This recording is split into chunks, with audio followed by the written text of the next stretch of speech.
Bennie Master's lecture, Awakening to the Spirit. Dear Dharma friends, have you ever wondered why we remain adrift in samsara, unaware of our true nature? Today, with the wisdom of the Shurangama Sutra, we explore how we've ignored the unchanging spirit, mistaken illusions for truth, and how right view awakens our pure essence. Let's embark on this journey of wisdom together. Initial awakening, realizing the Spirit's constancy. Hearing the Buddha's teachings, Ananda and the assembly felt profound peace, reflecting, since beginningless time, we've never awakened to what the Spirit is, lost in illusory phantoms, only now do we understand. They bowed, eager to learn what's truly unchanging versus illusory, what's subject to birth and death versus eternal. Observing the river, the unchanging seeing, King Prasenajit asked, some say death ends all, calling it nirvana. You speak of an unborn, undying spirit. How do I realize it? The Buddha replied, will your body decay, or endure like diamond? The king said, it'll decay and vanish. How do you know before it's gone? Asked the Buddha. I see it changing moment by moment. Youth fades, old age creeps in, from decade to day, it's never still, the king replied. The Buddha asked, when did you first see the Ganges? At 3, said the king. Compare your seeing at 13 to 3. Did it change? No.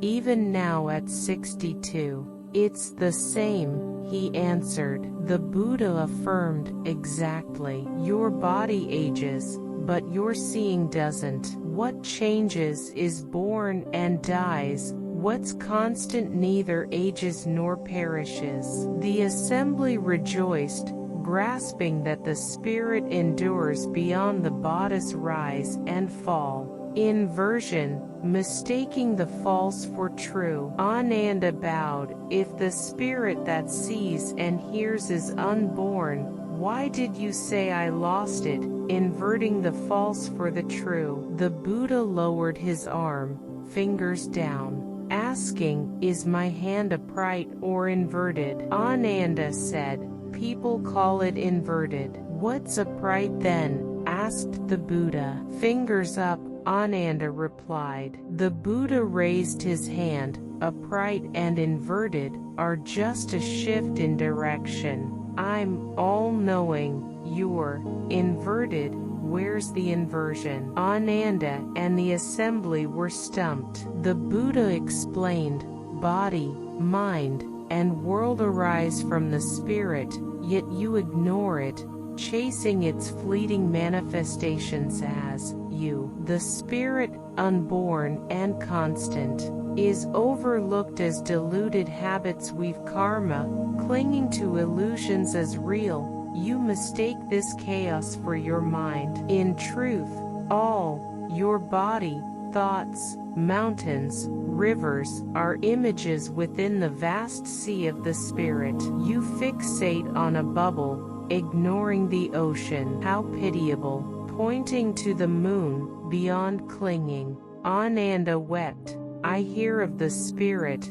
but use my clinging mind to listen. How do I grasp the true spirit? The Buddha said, if you cling to my words, you chase shadows, not the essence. I point at the moon, you should see the moon, not my finger. If your discerning mind were true, it'd discern without sound or form. Like a guest in an inn, it comes and goes, the host, the spirit, remains. Your clinging mind depends on phenomena. The spirit abides, unchanging. 8 returns, the spirit endures. Ananda asked, if my mind can be returned, why can't the spirit? The Buddha replied, your seeing me now is the spirit's function. Light returns to the sun, darkness to the night, clarity to open space, dust to haze. Phenomena return to their causes, but what sees them? Return it to light, and darkness vanishes to dust, and clarity fades. Phenomena differ, yet your seeing persists, unchanged. What returns is them, what remains is you, the spirit, pure and constant, drowned in samsara by your confusion. Finger or not, spirit beyond duality. Ananda said, I see the spirit endures.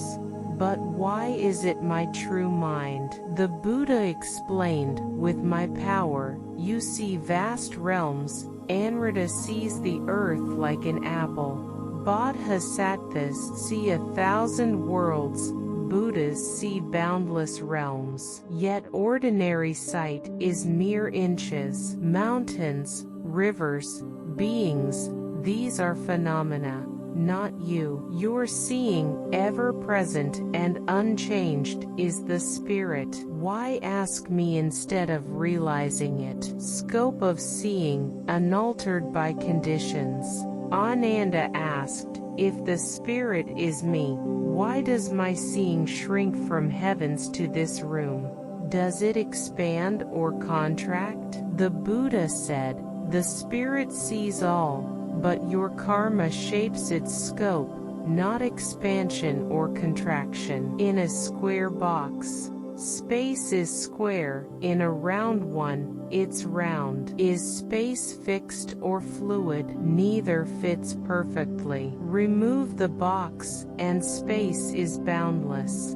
Walls don't shrink or sever your seeing.